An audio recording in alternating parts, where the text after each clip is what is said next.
Associates, a very well-respected local architect, is working with us, donating all architectural services to help us design what it is we need to be efficient in our program services, and yet we still need to raise the money to build the buildings. So funding for the capital improvements that we feel are very much needed, as well as funding for the ongoing operation of the programs, are issues and challenges that we face every day.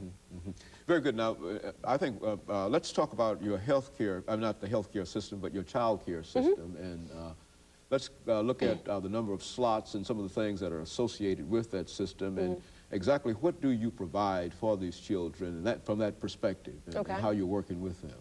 In our early childhood development program, we provide care for 177 children, as I said, from the age of 6 to 13. The infant and toddler program, which is infants to 2 years of age, and the before and after school program are new components we added this year, again, to try to put together a solid support system for families. But that totals 177 children. Our program operates 5 days a week, 11 hours a day. We're open from 6:30 in the morning to 5:30, again in an effort to accommodate parents' schedules, to make our center open when the family needs us to be open. We provide 3 meals a day for the children involved in the program. Breakfast, a lunch, and an afternoon snack. We also provide a full range of social and counseling support programs for both the adults and the families as a unit to help them as they need help in whatever issues that they're facing. In addition to the education programs that we provide, counseling is provided by Family and Children's Services for the families within our child development program. And as I said, other support programs that the center provides. The before and after school program and the infant and toddler program are just 2 new initiatives that we began this year, again, sensing the need that those were issues that families were not being able to address in other markets, and that was one that we could provide services for. Let's look over the last 6.5, 7 minutes that we have here, Ms. Keller, as the president and CEO of the Martha O'Brien Center. How do you see the future of that center? That is, what are some of the things that, looking at your background and some of the things that you bring in terms of administration and et cetera, what are some of the things that you'd like to see, perhaps what we might call a wish list over the next 5 or 6 minutes, to talk about some of the things that you'd like to see and how you would like to see the community to cooperate with you in reference to these things? Okay. I think our major future initiative would be to expand the facilities, not only for the programs that I mentioned to you a minute ago, but for access to other programs. There are many other service providers in the community who want to help and work with the families in the Casey homes, similar to some that are already existing and working with Martha O'Brien Center.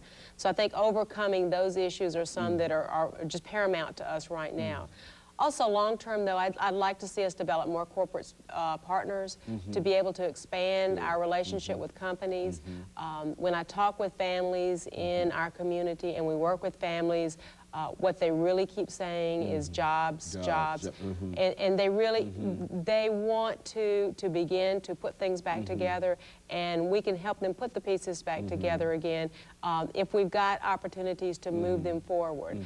Sometimes we provide the opportunity and then the doors close. So the corporate partnerships allow us to keep those doors open, and the mobility of the families is fluid and not jagged, and we're not pulling the rug out from under them. I think also one of the things we would like to do is to work in the area of the issues of crime and violence in the community.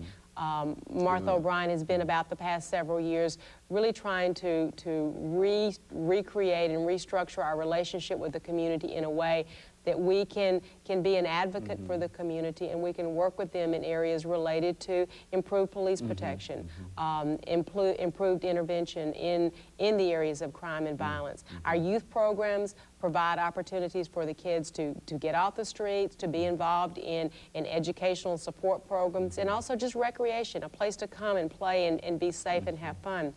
But we need to have more of that, and part of our renovation is to expand those youth program areas so that the youth of the community have a place that they can come and be safe and get back on track for themselves. But I think one of the things that the community is very interested in is beginning to take some responsibility for what's going on in their area. There's an active residents association and an individual who is the president of that residents association, Ms. Mitchell, who works tirelessly in support of the community and in trying to advocate for them. So I think to begin to cement that relationship with the community in a way that we're working together as one, as a team, not as a us and a them, and not as the Martha O'Brien Center and the clients, but as the Martha O'Brien Center and its many partners, working with the families in the community in a way that not only are we providing an opportunity for them to move out of Casey if that is their goal, but also an opportunity for them to improve the quality of life while they're there. Good. That's very, very important. That It even is. if they don't go, that they can improve. Very good. I think that Ms. Keller, as the president and again CEO of Martha O'Brien, I think that you've mentioned the fact of jobs, jobs, jobs. And not long ago, we had on the same program two persons from the Department of Human Services, and they talked about a new federal initiative that I think that Casey might be involved in. I think if I'm right in terms of the impression that I got at the time, and that was what is known as jobs work.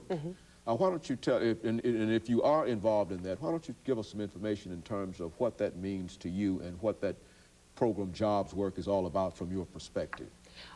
It's, as you said, a federal initiative, and we are involved with it from several different angles. One, in working with the Department of Human Services in Martha O'Brien's Resource Center, which is staffed by DHS workers and Metro Social Service workers. But the other is from a programmatic way, some of our